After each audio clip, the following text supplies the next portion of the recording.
Hi అండి, welcome back to my channel. ఇక్కడ వచ్చేసి ఇంకా కోకోనట్ రైస్ చేద్దామని చెప్పేసి కొబ్బరి అయితే కట్ చేస్తున్నాను. కొబ్బరి అన్నం చేద్దామని చెప్పి ఇంకా ఇవి వచ్చేసి చిన్న చిన్న ముక్కలుగా కట్ చేస్తున్నాను ఇంకా మిక్సీ వేయటానికి. ఇంకా అందులోకి వచ్చేసి పన్నీర్ కర్రీ కూడా చేస్తాము.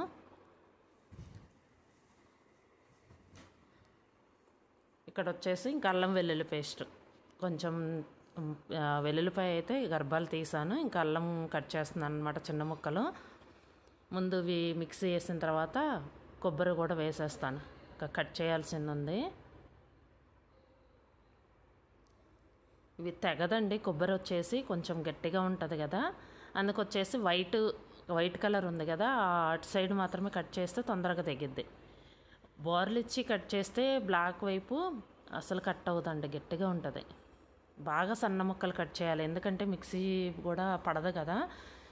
మరి పెద్ద ముక్కలు వచ్చేసి ఇక్కడ వచ్చేసి సన్నగా కట్ చేస్తున్నాను పొడవుగా. ఇలా అయితే తొందరగా పడుతుందిలే అని చెప్పేసి తొందరగా మెదిగిద్ది అనమాట.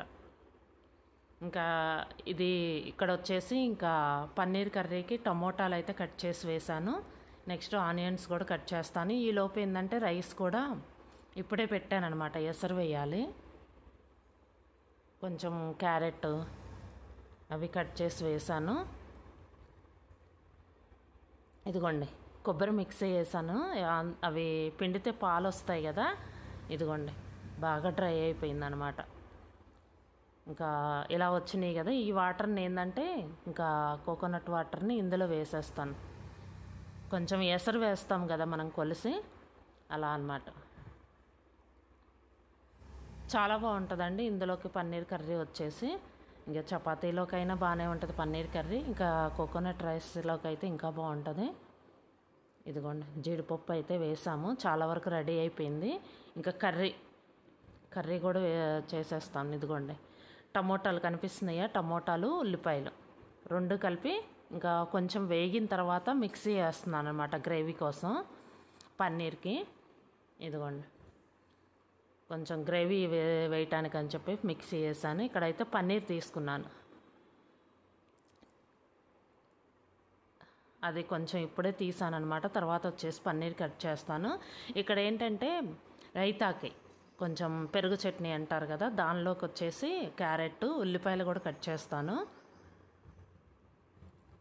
పచ్చిమిర్చి వచ్చేసి బాగా సన్నగా కట్ చేస్తాను, అంటే ఇంకొక పిల్లలది తినరు కదా, బాగా సన్నగా కట్ చేస్తే కొంచెం తెలియదు అనమాట, ఇంకా అందులో కలిసిపోతాయి కదా.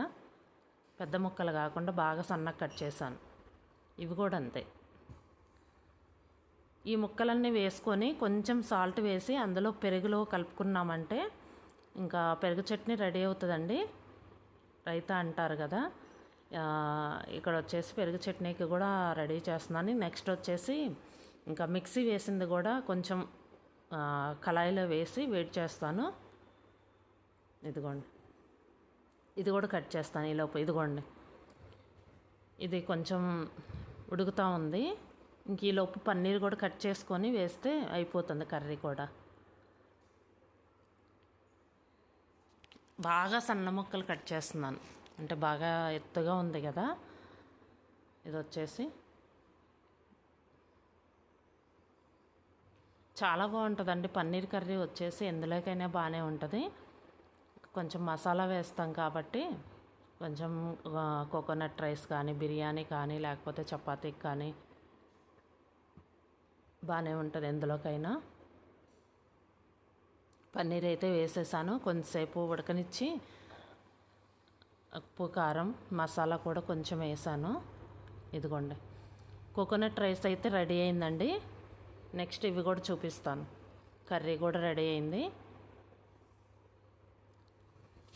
జీడిపప్పు వేసాను అనమాట అక్కడక్కడ. ఇదిగోండి పన్నీర్ కర్రీ అయితే రెడీ అయింది. ఇక్కడ వచ్చేసి రైతా అనమాట, పెరుగు చట్నీ కూడా రెడీ అయింది. అందులోకి వచ్చేసి ఇవి అయితే ఇలా అయితే రెడీ చేసాం వంట వచ్చేసి.